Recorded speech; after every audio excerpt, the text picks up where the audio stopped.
So there's one thing in Game of Thrones I'm kind of glad the show did not do. At first I was a little upset about when I read the books finally, but I'm kind of glad they kept her dead. So in Game of Thrones, I did mention this in a past video, the Red Wedding.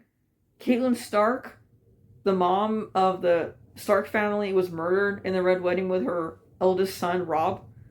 So Catelyn in the books, she does die in the Red Wedding the same way.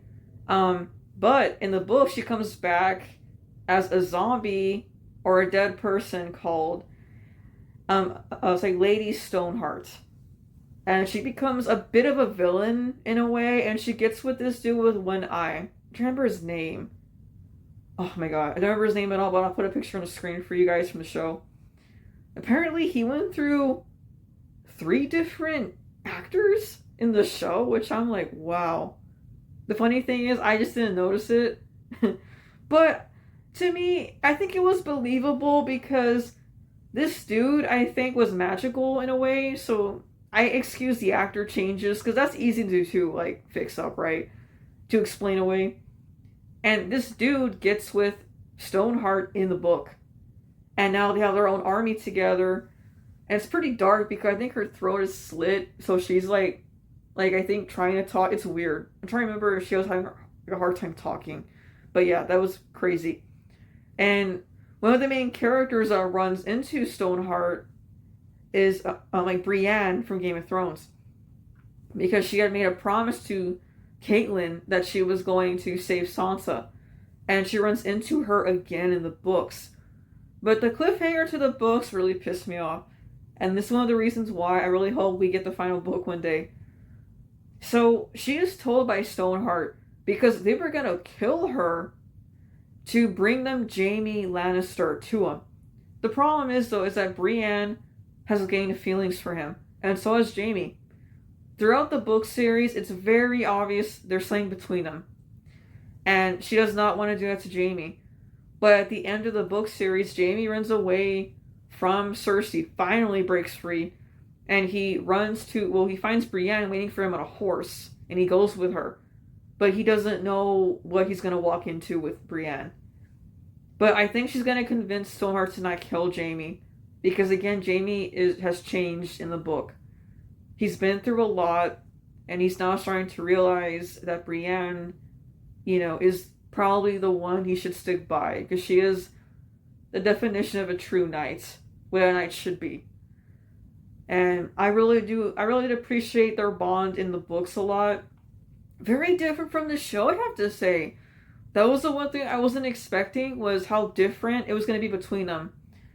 And it was very beautiful in the books, too. It came off more like, what's the word? It came off more, I suppose, like radiant, innocent. It came off more, I guess like beautiful. There's a part I wish they put in the show, but they didn't. So with Jaime, there's a part that he hears a dude calls like Brienne something, because in the books and the show, everyone dissed her because she looked like a guy. And Jaime in the books got pissed off when he heard that, and he hit some dude down a flight of stairs. And I think he hit him with his metal hand, because of course in Game of Thrones and the books, he cuts off, well, his hand gets cut off, and I think he hit him with his stone hand. And then he gets pissed off and tells him to call her like Brienne the Beauty. But the way he said it was like with confidence, like he believed in her now.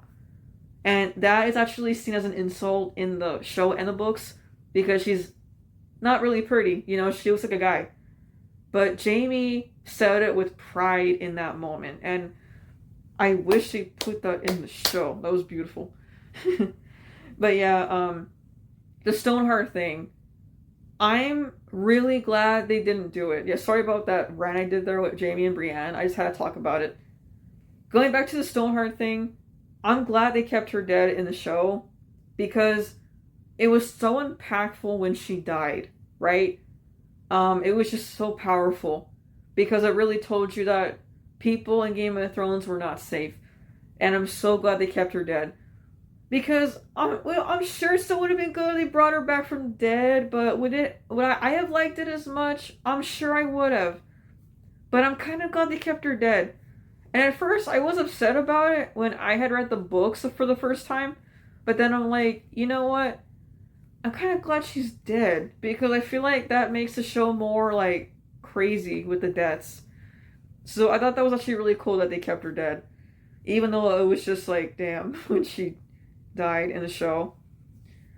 But yeah, it's an interesting story, like a big change from the show that they had not put in the show itself. But I'm kind of glad they did over time, and I was really thinking about it. I'm really glad they didn't bring Caitlyn back because her death was just, it really told you that plot armor did not exist with the Stark family at all, unfortunately.